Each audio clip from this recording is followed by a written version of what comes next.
Okay, good morning, everyone. For those of you who I haven't met, I am Ingrid Burke. I'm the new features editor at JURIST, and it's my pleasure this morning to introduce our inaugural journalist in residence, Jane Singer, who is a professor of journalism innovation at City University of London and a longtime professional journalist. She will be speaking this morning about when journalism meets populism.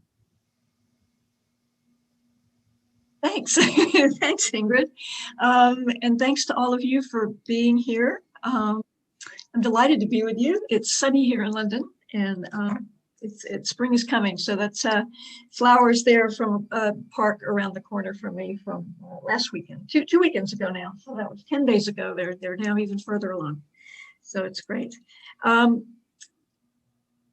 So I'm really happy to be here. I'm really honored to be the journalist in residence. I love what you're doing at JURIST. It's a fantastic website and offering, and I really quite like it. So well done on what all you're doing. And I was a journalist. It's been rather a while ago now, so I'm afraid you're going to be somewhat stuck with the journalism academic in residence. So I thought what I would do in my talk, it's somewhat academic, philosophical, I guess maybe would be the way to think about it in nature. But what I thought I would do is kind of go through this, some ideas I've been playing with. Sorry, at this point in the day, I haven't actually, because I don't have class on Tuesdays, I haven't actually talked with anyone today. So my voice gets a little bit scratchy. I apologize for that. It's going to be creaky for a little bit. So I thought what I would do is go through this maybe 20, 25 minutes. I hope it's about what I think, one of the reasons I think journalism has been struggling. Sorry, I'll take my, I'll put myself on my calendar here so we're not constantly being interrupted by my email. There's a lot of it that pops in as we go. And so I think journalists are struggling for a variety of reasons, and I'm happy to stay as long as anybody likes and talk about more practical things later on, maybe in the second half. But I think one of the reasons that they're struggling is that the nature of journalism as an occupation is a little bit out of sync with the nature of our times, and that's what I wanted to run this idea by you, see what you think, and talk about that a little bit. Bernard warned me away from dwelling on the philosophical, but I'm going to ignore that advice for at least part of this talk, and just see what you think. So I hope this works for you a little bit, because it is about truth. And we can talk about more concrete things related to truth-telling, related to other challenges that face journalism, related to money and trust and all those kinds of things as well. Technological change, but I thought I would give this a try. So see what you think as we go along. And again, I'm more than happy to stay as long as anybody wants and take questions or just have a conversation. That would be great. This is a fairly text-heavy slide. They're not all sorts of text-heavy. But I want to start by saying that, so we're in this world that's constantly changing, but also in a media environment that is just not holding still at all. And I think of particular importance to journalists in this environment, well, many things are important to the environment, including that their sources of revenue have pretty much evaporated, and they're having to find new ones, which they are doing. Or at least the successful ones are, the big ones that are. But one of the things that's happening in this space, of course, is that lots and lots of people, millions, billions now really around the world, occupy the same space, the same media environment, and serve a lot of the same functions as journalists. And so where it used to be that, you know, if you owned the printing press or you owned the broadcast tower, you were golden. Literally, you were golden. You actually made quite a lot of money at that. That no longer gives you any sort of monopoly days are long gone, but it never even really gives you any sort of a special ability to communicate with other people. to put out there whatever you want. I mean, you know all this. So we're in this space that's just completely immersive. That's one aspect of it. So we're constantly surrounded by media. We're always on our phones. We're always looking at a screen. We're really just in this media environment all the time. And it's a media environment in which, as I said, billions of people all over the planet are also in that same space. So a very different world for journalists than the ones that they've been used to. And we could talk about, whose voice gets foregrounded, and I mean, there's lots of issues around that. But nonetheless, everyone really has equal access to this platform, to this ability to communicate with other people. So all those kind of special things that journalists had not that long ago, 20 years ago, are not there anymore. So everyone's kind of talking all at once. It's a cacophonous environment. Anyone can join in. Anyone can say virtually anything, as we know. And so that's the world that journalists find themselves in. But I want to suggest that another way of looking at what we're seeing here is that this is actually a conflict or a confrontation, maybe be the better way to think about it, between two very old worldviews. Well, one is very old, one is somewhat newer, but they've both been around for quite some time. And they're inherently incompatible, I would suggest. And so I think that is one way of thinking about why journalism, it's something of an existential moment for journalists, thinking about what it is that they do and why they do it and how they can continue to do it and what their purpose is. So that's kind of my setup, what I want to talk about. And these inherently different worldviews, this is one of them. The idea that, and I'm going to talk more about this one in particular, that there's a real world, and it's a real world that can be discovered, and it can be depicted, right, or described. It can be communicated, right? There is a world out there, and of course, it's a very old map, and it's from the period that I'm going to talk about, which is the Enlightenment. I'm going to say quite a bit about the Enlightenment.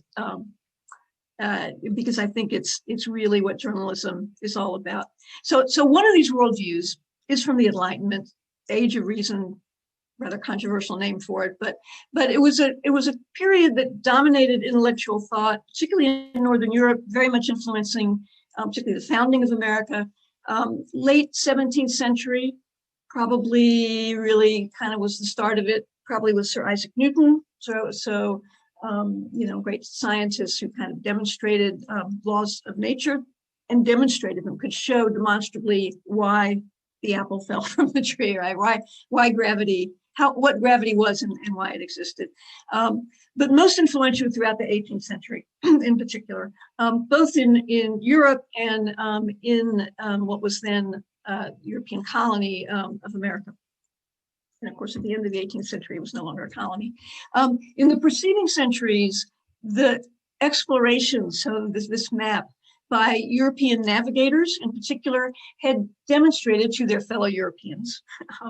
There are issues with this period, of course, but it demonstrated to their fellow Europeans that there were whole new to them worlds to be found and to be understood.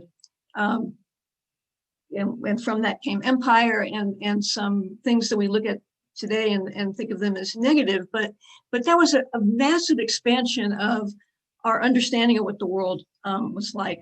And we got to that understanding because those worlds were mapped, they were reached, they were mapped, they were described, they were written about. The information about those worlds was communicated. So we have this idea that took shape 300, 400 years ago, that the world was discoverable, right? And not just by exploration, but by reason, by rational thought. You could understand the way the world worked through thinking about it, right? Through observing it, through thinking about what was going on, through comparing it to other things. It's a very rational approach to the world. So that's a kind of the revolutionary idea of the Enlightenment, that the world was knowable, that that knowledge could be communicated, and that it was not knowable and communicable by ordinary people, right? You didn't have to be the king, you didn't have to be the clergy, you didn't have to be some highfalutin person at a medieval university. Ordinary people could understand. So that's the idea of the Enlightenment. Or, and this is the other kind of worldview, more contemporary in its iteration that I want to talk about. Or is the world, is there this world out there that we can draw, right? We can see it. We can discover it. Or is the world actually unique to every individual? This is an image I, of course, shamelessly stole off the internet, but it is the world that exists actually existing through the prism that every one of the 7 billion people that there are on the planet see and understand. So is there a universal understanding, or is understanding more individualized? And that's more an idea that's more contemporary in its current iteration, so more 20th century, but I think is very much driving a lot of what we are seeing happening in the world, and it's very compatible with digital communication, right? Because every individual has this ability to communicate. So it's not top down. It's shared. It's individual, and every individual has the ability to share what they see as the world as they know it. So this is a challenge to journalists. I want to suggest. So let me pick that apart a little bit. And I thought, okay, so those are some kind of old ideas. This is from last month, a few weeks ago. I don't know if you were watching. I'm sure you were watching at least part of the impeachment hearings. And one of my favorite moments was when Jamie Raskin, who is as you know, is the House impeachment manager, actually referenced the Enlightenment, and he said that one of his teachers once told him, when did the Enlightenment begin? It was when Voltaire, and I'll come back to him in just a second, but a French philosophe, writer, intellectual, civil libertarian of his day, from the 18th century, yeah, I say 18th century, I have it in my notes, but from the Enlightenment period, is kind of a key figure in the Enlightenment. Wrote that those who can make you believe absurdities can make you commit atrocities. So Enlightenment ideas still resonate today. I just kind of want to make that point. I thought that was a very apropos quote, if I do. So let me say a little bit more about this concept and why it relates to journalism. And I'll try to get there pretty quickly so I don't take too much time. This is a London coffee house. This is from the early 18th century. It's from an unknown artist. But in the 18th century, again, mostly in Northern Europe, which was living through kind of an earlier iteration of, in many ways, what we're going through now, right? A different permutation, a different technological environment, but there was an explosion in the amount of available information, right? Before then, before the printing press, which was a couple of centuries earlier, information was very, very limited. Most people were illiterate, couldn't really partake of information other than what they were told and what they communicated to those in their immediate circle. But in this period now, we've got this explosion of information. We've got information coming from all directions, from all over the world. You can see these lovely people in a London coffee house, some of which do still exist. Some of them are now, pubs are the modern iteration of a coffee house, and coffee houses are a modern iteration of the coffee house. But this one, I believe, this actual one, I think still exists. It's in the city of London. But nonetheless, this is a coffee house. It's about 1705-ish, early 18th century. Lots of people, all men at this point, so it went. But they're busily discussing, debating, and drinking around these printed materials. So you've got these printed materials lying on the tables, stuck to the walls, 18th century equivalent of blue tack, right? Sticking them up there. We don't call it blue tack in America. You know what I mean? The stuff you use to stick to the walls. So you've got the birth of a newspaper, essentially, is what I wanted to show in this picture. It's about the time when a newspaper, as we might recognize it, was born. And you can see these people engaging with the newspapers. It opens up this vast amount of information to people that they would never have had before. There's more literacy. Those who couldn't maybe read the newspaper gathered in these coffee houses and talked about it. And so that information got communicated. Upriver, up the Thames in Oxford, these trendy, they were very trendy at the time, meeting places were called penny universities. The nominal admission charge of a penny brought access to news, right? Some of it was printed, some of it was communicated by runners. They went from coffee house to coffee house announcing the latest development. I'm sure there was lots of disinformation and misinformation and fake news being spread, but that was the environment. It was this explosion of information in this environment, in much of Northern Europe in particular. This is, so Voltaire again, this is a Paris coffee house. So across the channel in Paris, the same sort of thing was happening. It took on a somewhat different flavor. Women tended to be much more involved. You can see quite a few women here, particularly women tended to be hosts. They tended to host these salons, the Paris salons of this era.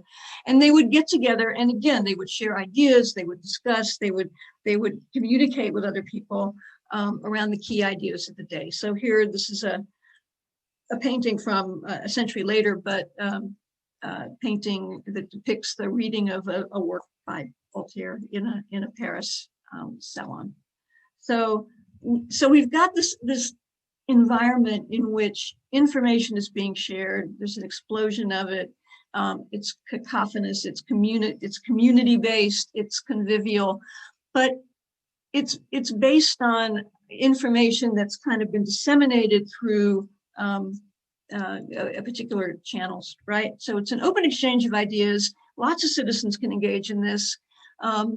They're not representing all social classes by any means. You can see that from the depiction of them, but it's still a much larger population that's engaging with these ideas than was the case even 50 years before that.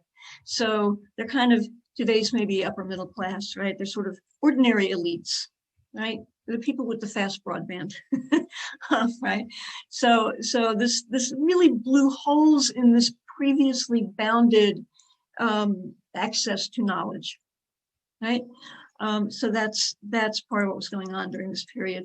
Also going on in this period, and probably what's actually best known for, is an explosion in scientific experiment, with experiment being the key word. So you did experiments, you did demonstrations, you could see what was happening. So these are two quite famous pictures by a painter named Joseph Wright of Derby. He was kind of the painter of the scientific Enlightenment, and so you can see someone's explaining what happens if you put a bird in a cage, a bubble, a glass cage with no oxygen. You can imagine what happens pretty quickly to that bird. And the little girls can't really look, right? They're horrified. So it's an age of discovery. It's an age of experimentation. It's an age of demonstrable information. The other picture there is they're looking at a depiction of the solar system, right? So right, that we go around the sun, not the other way around. Which was known for a while. But now it's being known to ordinary people, right? That information's going out. So this is the age of the Enlightenment. Also important in law, right? So particularly in America, this was the period that informed the creation of the Constitution. In fact, informed the creation of the country, as we learned, those of us who are Americans learned in our history classes. And you may have taken a history of law class. Well, I never took one, so I'm going to say far more recently, but you probably took a history of law class. So I'm kind of outside my sphere of knowledge here. But the framework of the Constitution and the Bill of Rights, kind of the documents around the early drafting of the Constitution, very much are Enlightenment ideas, right? They draw from propositions about natural law. That was an Enlightenment idea, mostly from John Locke. That we all have natural rights. They're inherent in the fact that we're human. We don't have to be the king to have rights. Everyone has them. law of nations, that's the root of international law. Those are Enlightenment ideas, and they form the creation of this country, the creation of France as we know it today, and other countries as well. So I'll rock along here. It also is the time when printing really starts to be used for dissemination of information to the masses. I said with the coffee houses. I love both of these pictures. William Caxton brought the printing press to England. Here he is showing it to the king. And I love the one of Denis Diderot and his encyclopedia, which was this quintessential Enlightenment compendium of knowledge, of information. Here's what we know. And here it is in a book. And here it is in a book that other people can read and can share. And so it's this communication of information. That's the Enlightenment in a nutshell. So it's the age in a you can say many other things about the Enlightenment, but that's what I'm going to say about it. It was the age when, again, as I said, with the coffee houses, newspapers appeared. Newspapers as we would recognize them today, obviously they don't look quite like this, but we would recognize any of these, I think, as a newspaper. So the New England Courant was one of the first ones in America. The Bengal Journal up there was a colonial newspaper, but one of the first newspapers in India, what is today India. There's some others on here. The Spectator was one of the first ones in London. There's papers here from Portugal, from Germany, from Spain. And so we saw all across the West, Europe and the New World, we saw this emergence of compendiums of information that were disseminated quickly, easily, got out to people. People talked about them. So here's the birth of journalism, is the point I'm trying to make here. It was out of this environment in which there was an explosion of information, an emphasis on information that was demonstrable, an explosion of access to that information that never existed before. So that's the environment, and that's where journalism comes from. And I think that's kind of in many ways where journalism still is, at least in the terms of how journalists think about it. So we've got this idea that there are facts and there is something that's true, and you can identify it. You can draw the map, right? This is what the shape of the continents look like. Not exactly look like that, but you know what I mean. You can see it. You can observe it. If you put the little bird in a cage without oxygen, you can watch what happens to it. It may not be pretty, but you could watch what happens to it, and you can see that, and you can report it, and you can communicate that information. So this idea of what truth is about. Right? It's not mysterious, it's explicable. It's not received wisdom. It's not necessarily what the clergy tells you, or the king, or an academic, right? So the elite in society, the people in the monastery, the people in the castle. It's not what they tell you. It's what you can see. You can see it. You can understand it. You can verify it, right? You can repeat that experiment. You can do it yourself. You can communicate it, you can discuss it, right? All of those things, all of those ideas about what truth is, I think come to us from this period. And you can sort of, I think, see how this relates to journalists. Journalists still, we can talk about whether you think they're right or not, but this is really how journalists see the world. When I go out and report on a story, I'm reporting on what I've seen as true. I've talked to people. I've accurately brought back what they said, and I'm communicating that.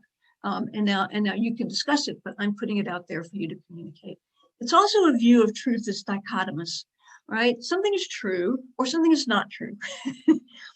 This is not about alternate facts, right? This is not about, well, I saw something different, and so my view is equally as valid as what you saw. We can argue about whether that's the right approach, but journalists are really much about it's either true or it's not true. Not to say they don't sometimes get it wrong. That's a different kind of issue. It's dichotomous. That's the nature of truth, I think, as journalists see it, and I think that's very much an Enlightenment view of what truth is. However, so that's one view, and I absolutely think that that's where journalism has come from as an occupation, right? I report on what's true. I communicate it. It can be verified. It can be supported. All those kinds of things. Inherently, those are Enlightenment ideas.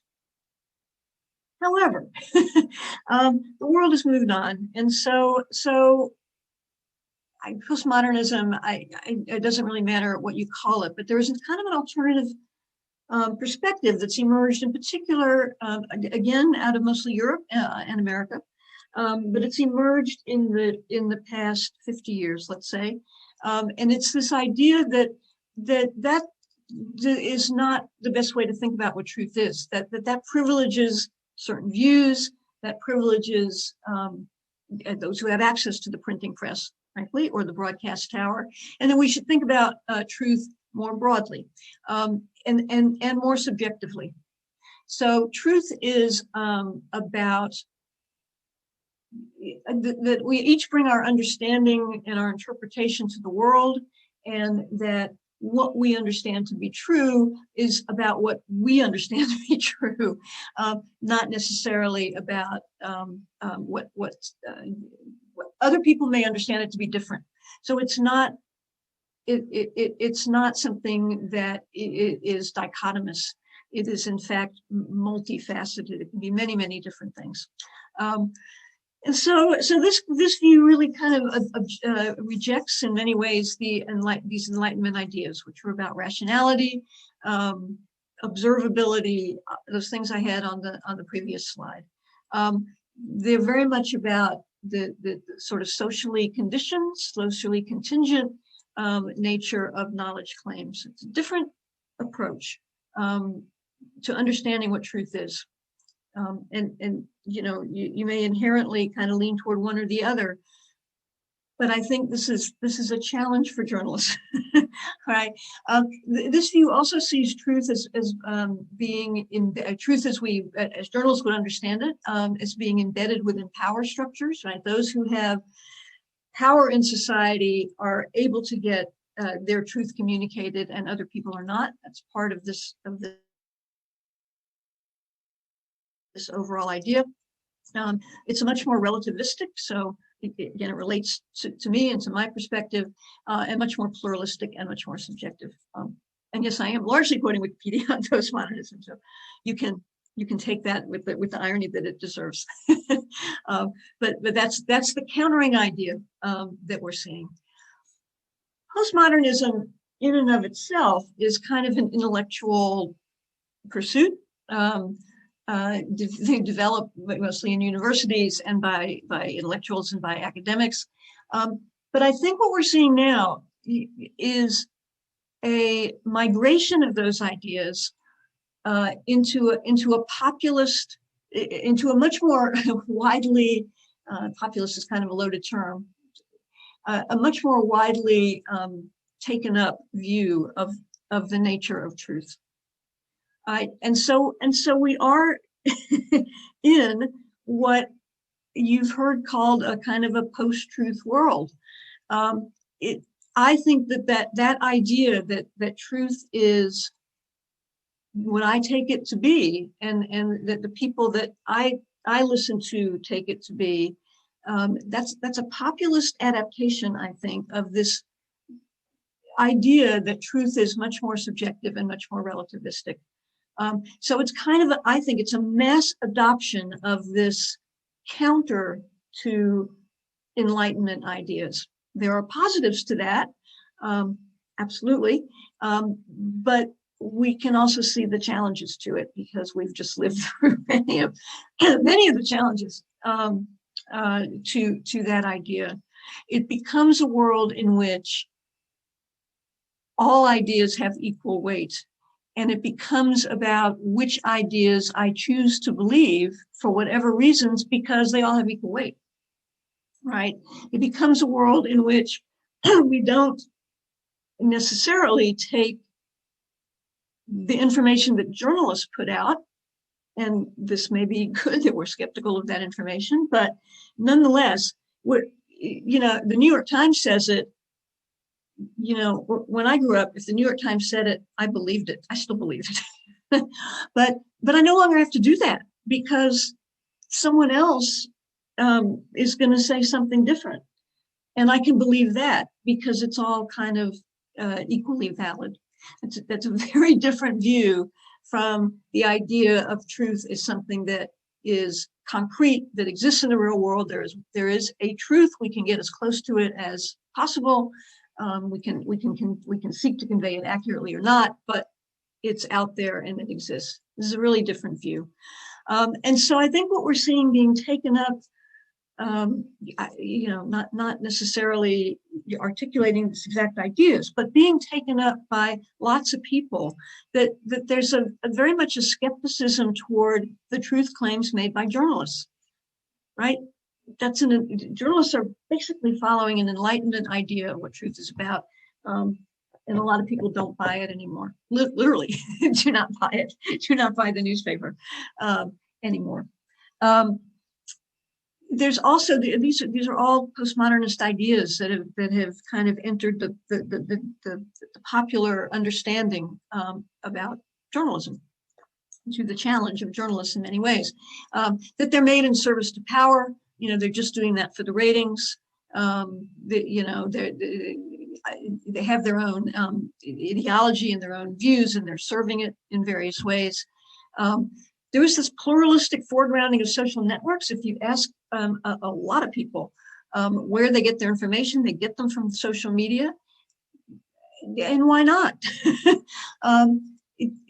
If information is relevant based on the individual that's communicating it, then I'm going to trust the people that I follow on social media because I've chosen to follow them, or they're my friends. They're the people I would communicate with anyway.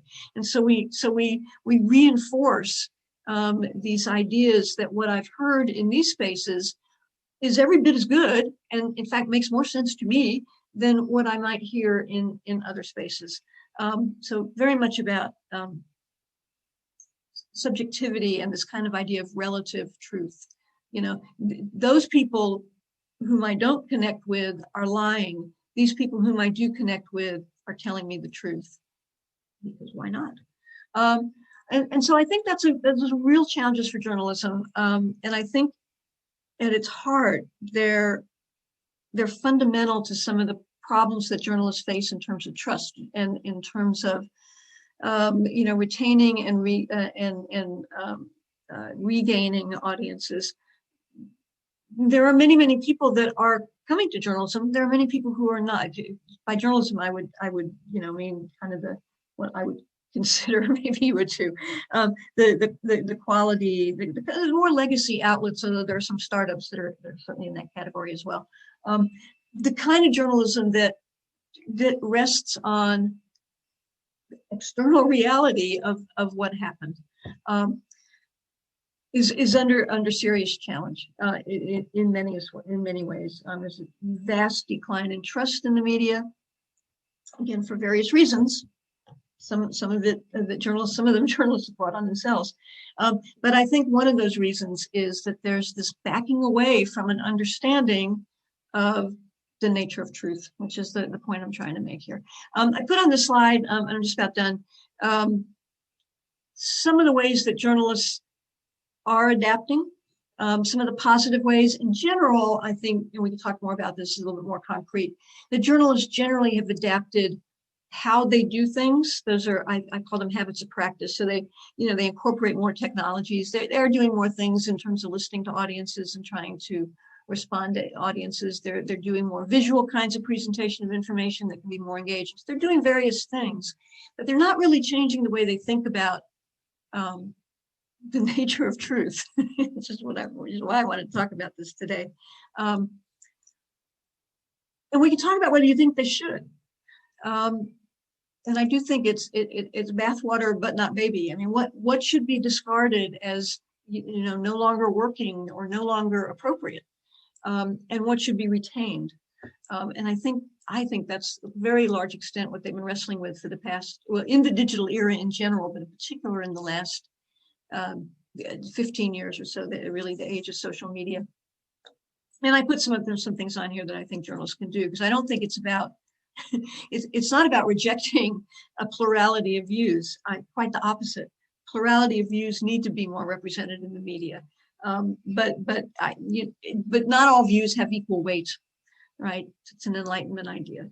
Not all views have equal weight. And so I think that, we should communicate more about what other people, particularly people who don't have traditional power in society, think. But we shouldn't necessarily accept it, nor should we necessarily accept what those in power think. As witness thank God, former president, sorry if I'm offending anyone there. There's an overemphasis, particularly in American journalism, I think, on objectivity, not the same thing as truth. But when journalists claim to be objective, they get pounded because it just doesn't fly. They're not completely objective.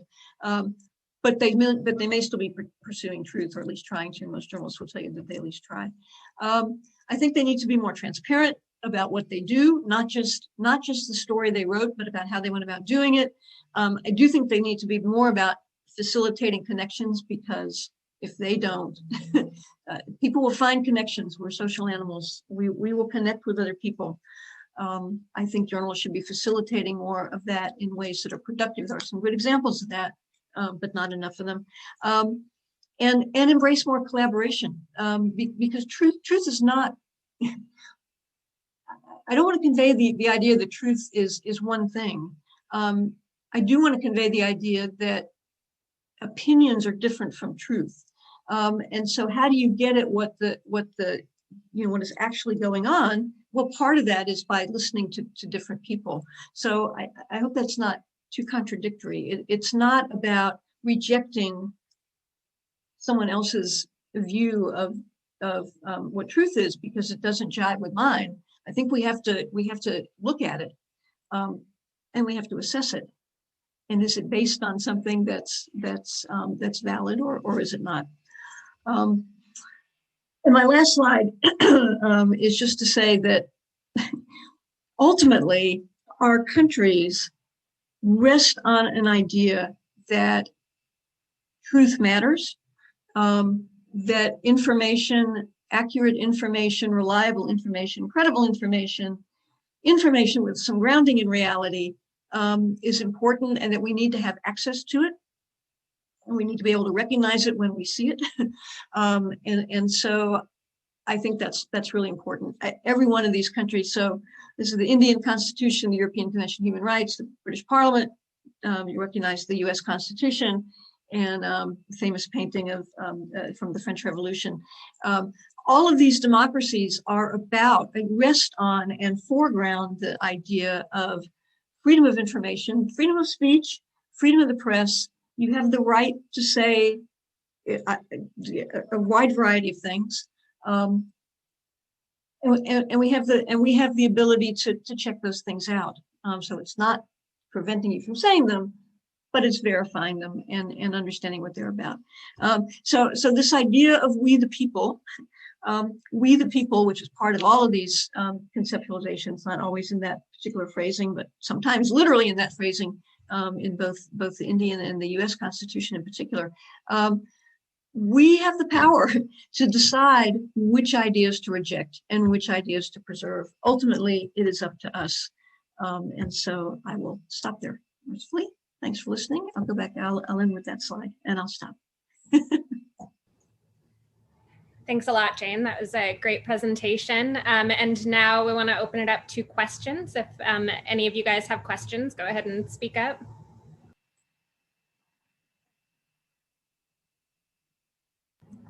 I will start with a question. So I am wondering, you talk a lot about kind of different versions of truth and the best practices to incorporate in light of that, and given kind of where we are as a society right now. You also talked about social media, and it does seem like increasingly these days, social media is both necessary for journalists, but can also be a fairly hostile place where it is easy for people to confront or challenge something that a journalist may see as true. Have you developed any best practices or good observations about how especially young journalists can cope with that, how they can best position themselves not to face reputational damage in their reporting? Yeah, that's a really good point about social media. A really good question. It can be an extremely hostile place, particularly for women, particularly for people of color. Yeah, it's pretty ugly. Um, I know I don't have any great solutions for what to do with it. You can try to have a thick skin, but some of it is so dangerous and harmful and upsetting, and some of it is personal. And most of it is just kind of vitriol, but it's hard to know, right? It's hard to know if someone, is really unbalanced enough to act on what they're saying. Um, Media organizations tend to have policies. You obviously you don't want to engage with this stuff, but it can be very, very difficult. Um, the platforms are under, the Twitter and Facebook in particular, although other platforms are, with Twitter and Facebook, I think are particularly the problematic ones. I think some of the other platforms, correct me if I'm wrong, but they tend to be, the communities tend to be a little bit more closed. Is that's not really the right word. So people in a Reddit group, for instance, talk with other people in the Reddit group, right? So it's not quite the same as journalists are all on Twitter. Most of them are on Facebook, or their media organizations are. So it's much more open. So Twitter and Facebook in particular are under pressure to try to start controlling this, because there's not really a good way otherwise. I mean, you can block people, of course, but you can't really keep them from posting comments. So I don't have a good answer for what journalists should do, other than try to not engage them if they really feel that there is a threat involved, and sometimes there is, to report that to the police. But what's really going to happen? It can be very, very frightening. And to report it to the platforms, because ultimately they're the ones that can block a user from engaging in this abuse, and they are increasingly sensitive to that. It's not a great answer to your question. I don't know of a really great answer to your question. It's been true for some time now. Journalists, when comments on stories first opened up, so we're talking 15 plus years ago now, the same thing, right? People would put in really, really nasty comments. And the best advice was to ignore them, but it can be very, very difficult. I haven't answered your question. I don't have a great answer to what to do with this. It is an open space. We probably would all support free speech, although the First Amendment doesn't, protect outright threats of harm. But hard to know which of those ranting posts are actual threats of harm and which are just ranting posts. Sorry, I have not answered your question. It's a really good question. That was a good answer, I think. And also the truth is it's something that's unfolding and changing as time goes by. So not one that I think anyone has a firm answer to, but very good insights on that. Thank you. I think we are going to see. I mean, there's been a lot of rumblings in relation to the platforms. My personal view of this is that, particularly in the U.S., that the response is going to be on antitrust grounds, not on free speech grounds. But I think there is going to be.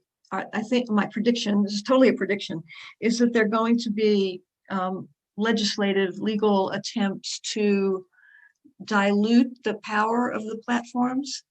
And I think I'm actually interested in hearing your ideas, because you'll have much better insights into the legal and legislative, I think, issues here. But I would not be surprised to see antitrust actions, because I think they're easier in a way than any actions that start to look at who can say what are going to run right up against the First Amendment every time.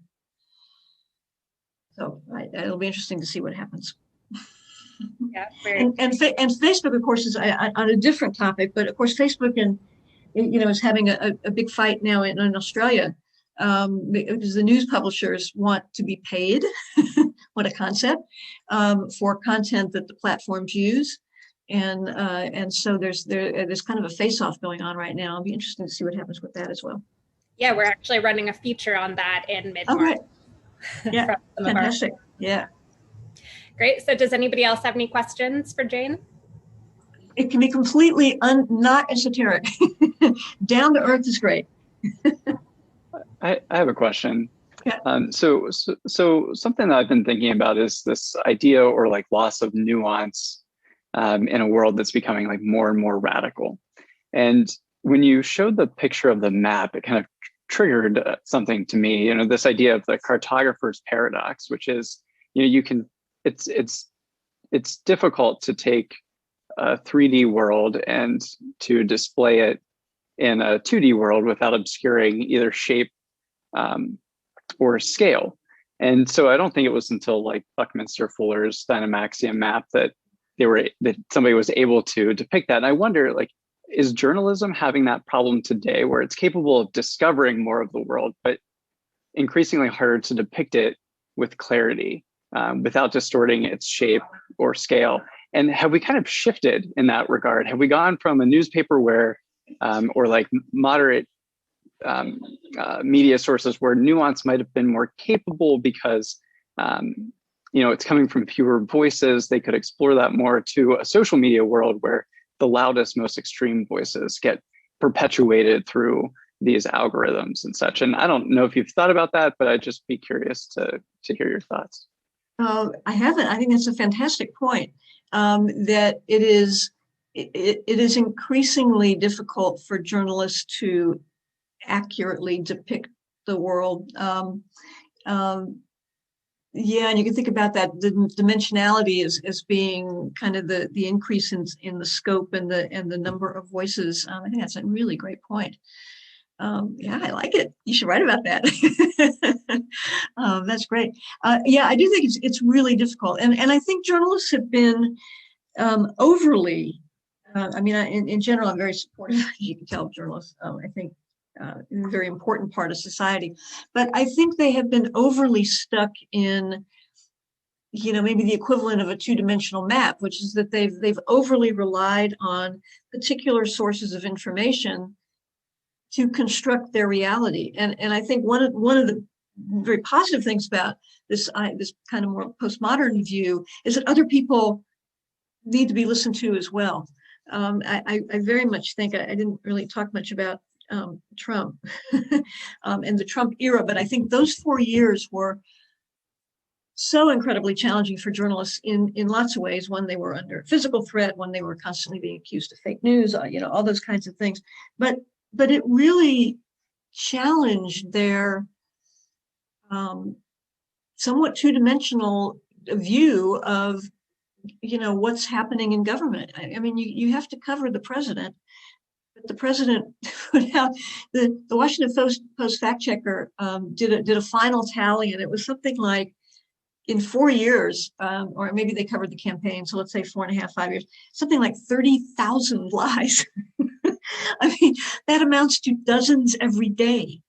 How do you break out of that, you know, limitation of how you see the world when how you see the world has overly relied on what those in power say the world is about?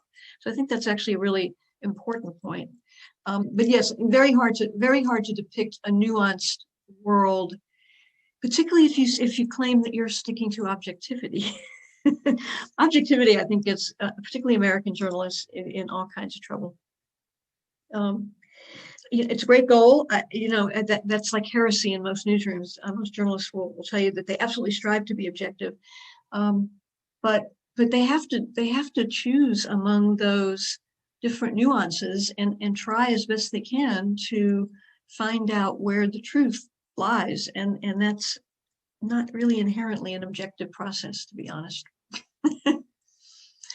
Sorry, that's going to be hard to explain that answer. I just think objectivity too often translates, and it did with Trump, particularly in the first years, to well, Trump said this, and then Nancy Pelosi said this other thing, and there you go. I've been objective. I've been balanced.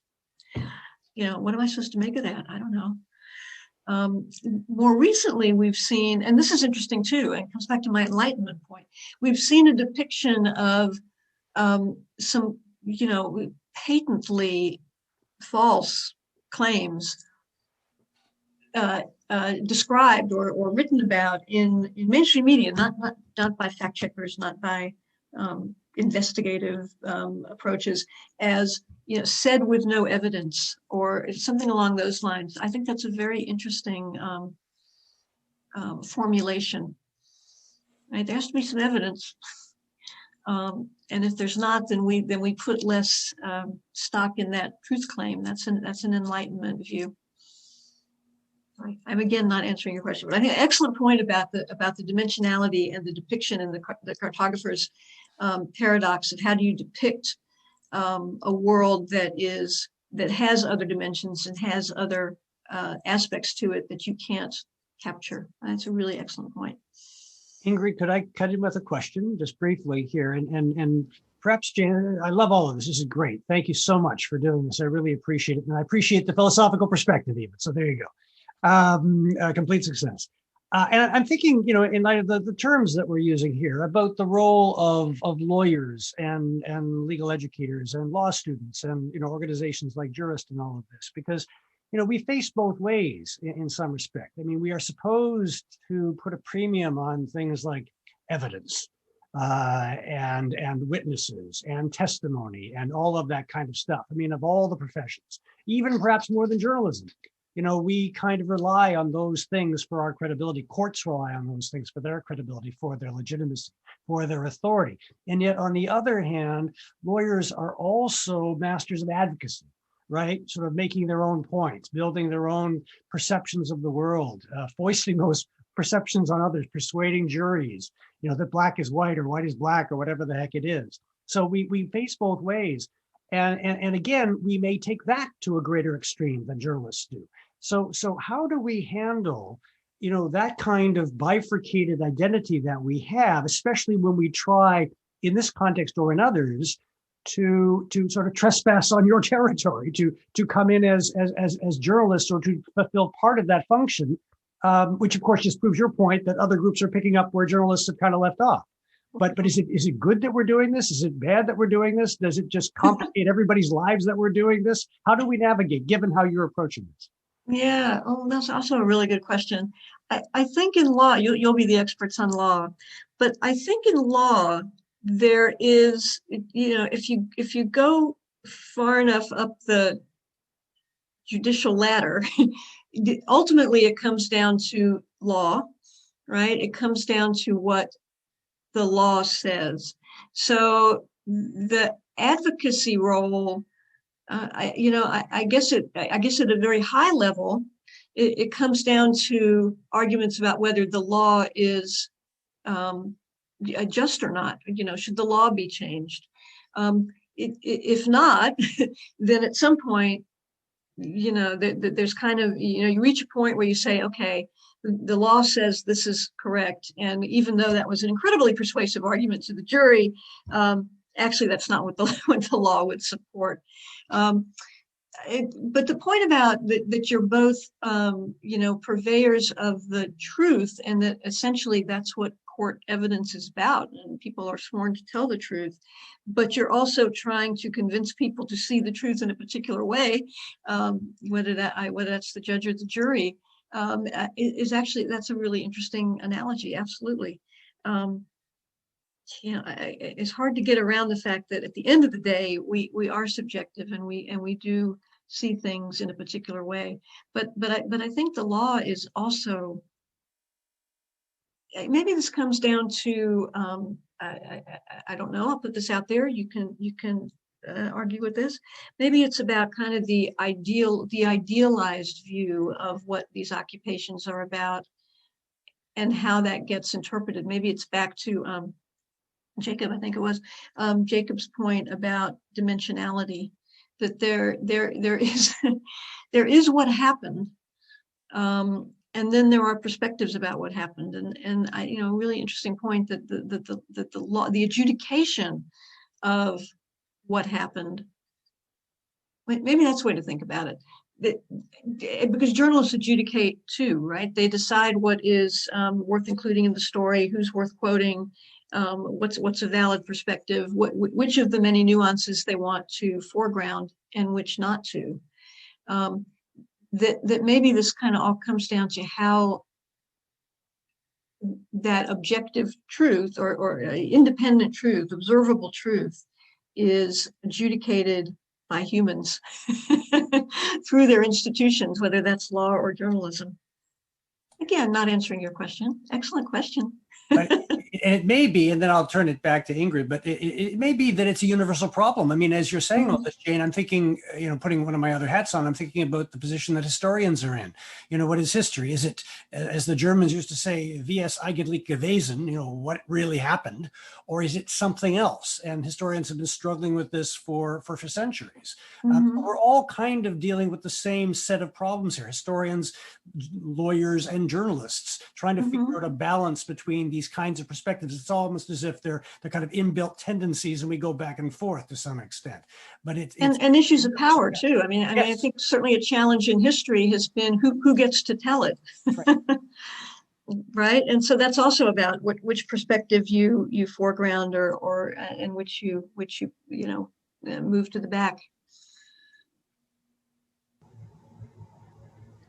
I think that about wraps up the time that we have for today. So again, Jane, thank you so much for this thought-provoking and fascinating conversation. If everyone could give her a round of applause.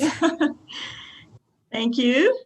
I'm happy to send the slides along, although most of them were just kind of pictures. So, but I'm certainly happy to do that if anyone wants them, or you want to put them somewhere or whatever. Thank you. It was a pleasure. You have such great questions, and I don't have great answers to any of them. But they're good to think about. I think they're much appreciated by all. So thanks again for everything. Thank you. Thanks for having me. Thank you, folks. Thank you. All right. I'm going to sign out. Thanks again. Thank you, Jane. Bye-bye. Yeah, bye.